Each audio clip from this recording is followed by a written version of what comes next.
में श्री गुरु रविदास जयंती हर्षोल्लास के साथ मनाई। आज संत शिरोमणि श्री गुरु रविदास जयंती के पावन अवसर पर श्री गीता भवन पूंछ में भव्य कार्यक्रम का आयोजन बड़े हर्षोल्लास और श्रद्धा भाव के साथ किया। इस मौके पर बड़ी संख्या में श्रद्धालु उपस्थित रहे। कार्यक्रम की शुरुआत गुरु रविदास जी के चित्र पर पुष्प अर्पित कर की। इसके पश्चात भजन कीर्तन, सत्संग एवं प्रवचनों का आयोजन हुआ। वक्ताओं ने गुरु रविदास जी के जीवन दर्शन, सामाजिक समरसता, समानता और मानव कल्याण से जुड़े उनके संदेशों पर विस्तार से प्रकाश डाला। संवाददाता अमरजीत सिंह। काल से ये परंपरा है। जब जब भी भगवान इस धरातल पर लीला करने के लिए आते हैं, उससे पहले वो अपने पार्षद का मतलब है वो अपने भक्तों को यहाँ पर भेजते हैं, कोई ना कोई संदेश देकर। और भारतवर्ष की इस भूमि की ये खासियत है, ऐसा कोई भी समय काल देगा जब यहाँ पर महापुरुष नहीं रहे। और इस वक्त भी आप देख रहे होंगे स्वामी प्रेमानंद जी पूरे विश्व में वृंदावन धाम में बैठे हुए हैं, पूरे विश्व में उनकी चर्चा हो रही है।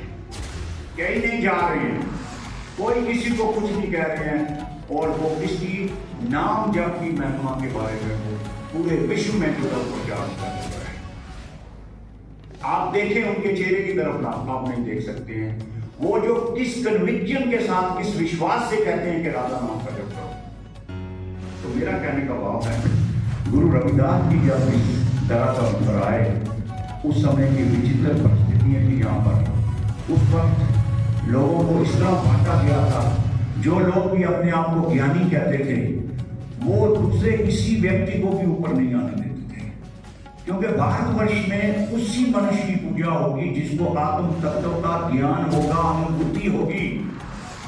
किताबों को रटने से या धार्मिक ग्रंथों को पढ़ने से कुछ भी होने वाला नहीं है, क्योंकि जो गुरु तत्व होता है, गुरु तत्व जो भी सत्पुरुष की धरातल पर आता है, गुरु डायरेक्ट उस परमात्मा की चैनल होता है।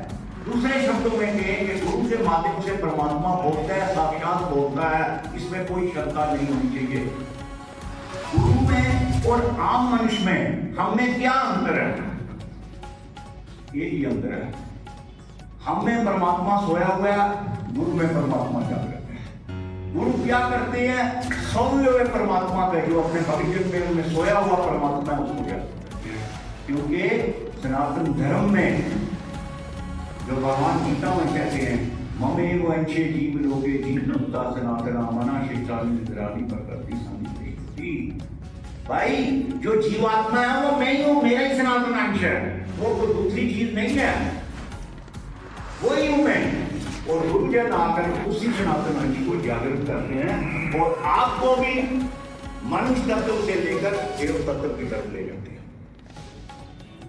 कहते हैं गुरु रविदास जी के पास जो गंगा का वो बड़ा भारी एक प्रसिद्ध है, उनका ये एक कहानी प्रसिद्ध है कि एक व्यक्ति जो जा रहा था गंगा स्नान करने के लिए, उसको पैसे देते हैं, कहते हैं ये गंगा माई को मुझे चढ़ा देना।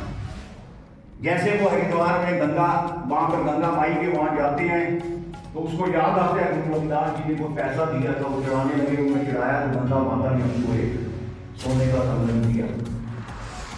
वो कंगन लेकर कैसे आया तो उसको एक दिन रविदास जी के मित्रों ने इन्हें गंगा स्नान करने के लिए चलने के लिए कहा। इन्हें उसी दिन एक व्यक्ति को जूता सील कर देना था, वादा किया था, और जो कुछ मैंने सीखा वो मेरी नादानी थी, जो कुछ भी मैंने खोया वो मेरी नादानी थी, कुछ मैंने पाया वो मेरे सद्गुरु तेरी मेहरबानी थी, जो कुछ भी मैंने पाया वो सद्गुरु तेरी मेहरबानी थी। कौन कहता है तेरे दर से मांगने वाला गरीब होता है? कौन कहता है तेरे दर से मांगने वाला गरीब होता है? जो तेरे दर तक पहुंच जाए वह सबसे बड़ा खुशनसीब होता है। जो तेरे दर तक पहुंच जाए वह सबसे बड़ा खुशनसीब होता है। धन्यवाद। जय गुरुदेव, जय गुरुदेव। श्री कृष्ण जी के दरबार पे प्रभु जी के विक्रय रूप को कोटि कोटि प्रणाम, और गुरु रविदास जी के चरणों में कोटि कोटि प्रणाम। तो यहाँ गुरु जी के परिचय में बहुत सारी बातें रखी गई। तो उनके पिताजी का नाम भी श्री संतोष दास जी बताया गया। तो उनकी माता जी का नाम कलसा देवी था, वो दादी दादाजी का नाम कालूराम जी था, दादी का नाम श्रीमती लखीमती जी था, उनकी पत्नी श्रीमती लोना जी और उनके बेटे जो थे उनका विजयदास जी नाम था। तो मैं आपको बताना चाहूँ, ये गुरु जो इस सृष्टि पर आते हैं, ये साक्षात प्रभु का रूप लेकर आते हैं। कहते हैं जब जब इस पृथ्वी पर संकट आए, भगवान विष्णु ने अनेकों रूप लिए। तो इनके युग में भगवान ने इन्हें अपना दूत बनाकर इस धरा पर भेजा कि जो उस वक्त की जो कठिनाइयां परेशानियां जो समाज में कुरीतियां फैली हुई थी, उनको अपने भक्ति के मार्ग पर चलाकर उन बुराइयों को संत गुरु रविदास जी ने दूर किया। तो उसी के बीच में हम बात करते हैं महाराजा पीपा जी की। उनका जीवन भी बहुत बड़ा है। वह क्षत्रिय थे, तो वो महाराजा थे, तो वो भी एक बहुत बड़े ज्ञानी थे। लेकिन उस वक्त जो कि गुरु रविदास जी का एक बहुत बड़ा बोलबाला था, वो महान संत बन चुके थे। तो वो महाराज पीपा जी उनसे बहुत मिलना चाहते थे, उनकी इच्छा थी कि इनसे मिला जाए। लेकिन वो क्षत्रिय थे, उनको बड़ा गुमान था कि मैं एक राजा होकर एक जो कि चमार का काम करते हैं गुरु रविदास, तो मैं उनसे कैसे भेंट करूं। लेकिन उनको अंदर ही अंदर वो गम सताया जा रहा था कि भेंट तो करनी पड़ेगी। तो एक बार क्या हुआ कि उन्होंने कोशिश की, बेस बदल कर गए उनके पास।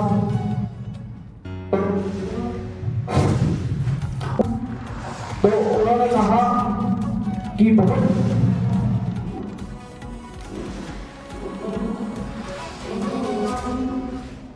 काफी मेरी इच्छा थी कि आपसे मुलाकात की जाए। तो हमें 4 दिन में उनसे मुलाकात करो। अब जब वहाँ उससे भगवान रविदास जी से मुझे भेंट हुई और रविदास जी ने कहा कि मुझे आपसे ज्ञान चाहिए। तो रविदास जी अपने जो वीडियो बना रहे थे वो नाव में पानी रखा हुआ, तो समझ नहीं पाए कि जल क्या है। तब उन्होंने महाराज पीपा जी को जल दिया। तो महाराज जी ने सोचा कि मैं आदरणीय स्वामी जी, उपस्थित आत्मीय बंधुजन, मातृशक्ति, आज गुरु रविदास जी की जयंती के इस शुभ उपलक्ष्य पर सभी यहाँ उपस्थित बंधुजन और मातृशक्ति को बहुत बहुत बधाई। जिस मार्ग को लेकर के, जिस भक्ति को लेकर के गुरु जी ने अनेकों प्रकार के प्रश्न होते हुए भी इस भक्ति मार्ग को बढ़ावा दिया। केवल बढ़ावा ही नहीं दिया, बल्कि जहां जहां आवश्यकता पड़ी उसका साक्षात्कार भी जो है करवाया। अभी रेना साहब ने वो कंदर वाली घटना बताई,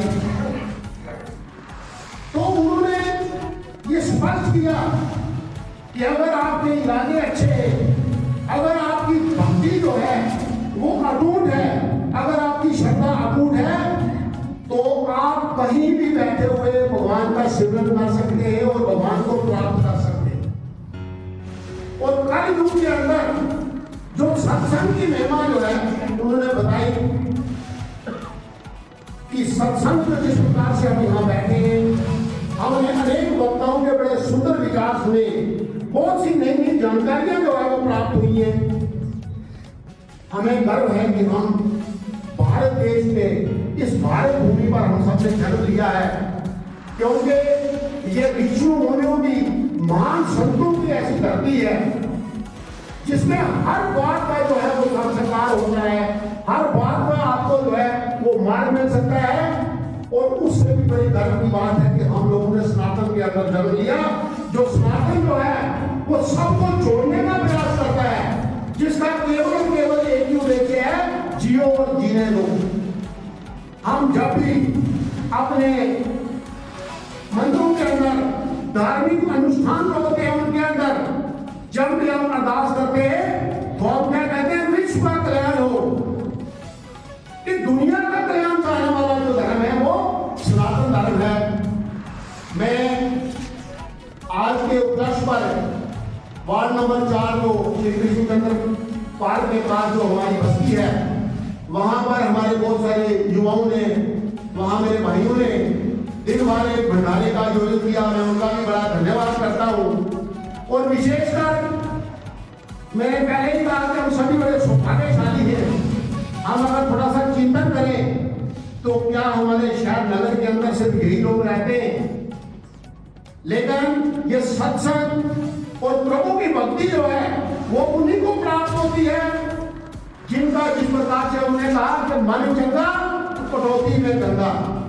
तो हम लोग यहाँ आए, मैं आप सभी का सनातन धर्म सभा मंच की तरफ से आभार व्यक्त करता हूँ और आशा करता हूँ और आपसे निवेदन करता हूँ कि आने वाले समय में भी अगर किसी प्रकार का कोई भी धार्मिक आयोजन जो है वो श्री गीता भवन में या अन्य किसी मंदिर के अंदर होता है तो सभी भेदभाव जो है उनको भुला करके हम संगठित और सामूहिक रूप में सम्मिलित होकर के सनातन के उत्थान के लिए जो है अपना योगदान दें। और हमारे जो संगीतकार हैं, संजय रैना जी, शंकर जी,